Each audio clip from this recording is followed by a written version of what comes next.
I know you did, Firecracker. Micah made an affirmative purring sound and tucked into a ball, forcing himself into Justin's lap. He chuckled and scooted across the floor until his back hit the wall, and he rearranged Micah between his legs, stroking calm passes over his tender skin.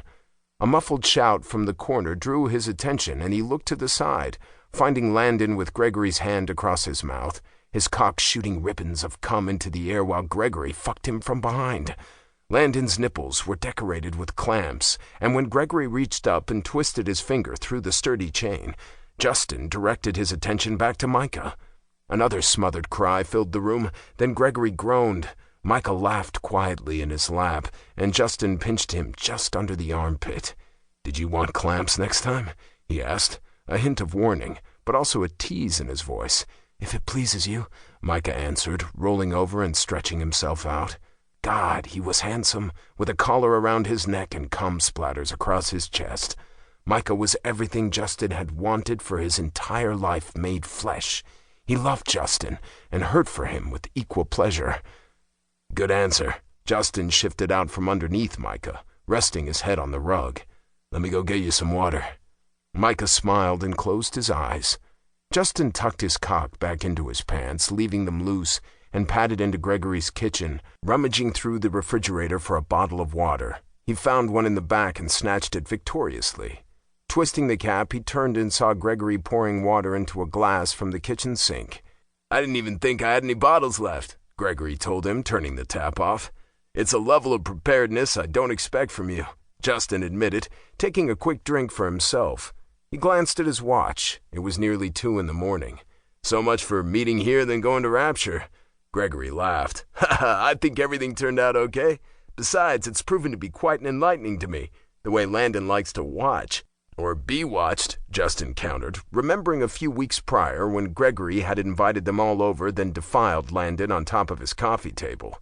"Yeah, well, it comes with age, I suppose." Back in the living room, Justin squatted down beside Micah and cradled his head, tipping the water bottle to his lips. Micah took it from him easily and drank the majority of it before passing it back and curling up on the floor. "At least move to the couch," Justin suggested, worried that beneath the thin rug, the wood floor of Gregory's house would be too hard on Micah's bones. "Is that an order?" Micah muttered sleepily. "No, Firecracker, it's not an order." Micah made a harumphing sort of noise and settled back onto the rug. Justin twisted the cap back onto the bottle and set it beside Micah's head, standing and stretching before reaching over to dig through his play bag. The night had taken an unexpected but agreeable turn, he reflected, rifling through leather and wood toys to find his phone. He and Micah had met Landon and Gregory for dinner and discussed plans to close out the night at Rapture.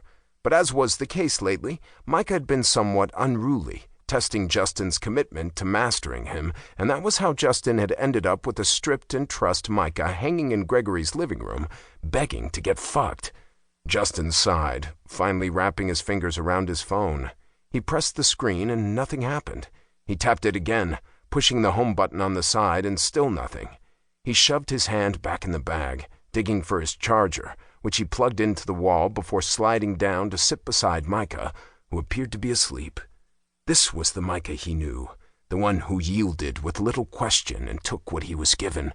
Micah, who would try anything twice if Justin asked it of him. Micah who did as he was fucking told the first time, the second time if he was itching for a spanking. But that hadn't been the Micah of late, who had instead opted for questioning and posturing and shooting angry glares at Justin whenever he could. Micah blamed him for Keith's leaving. Justin knew that. He'd known all along that bringing a third person into their relationship was a risk, but the normally pliant Micah had begged him so perfectly for a new kind of play. Justin had given in, partially, allowing Keith into their bedroom, but not allowing himself into Keith. Justin orchestrated and pulled the strings, not disliking the way Micah looked taking their new, younger partner's cock, but not ready to make the jump himself. Not to say that Justin wasn't serious about moving forward with Keith, because he was. Justin loved Micah, and he loved how happy Keith made Micah.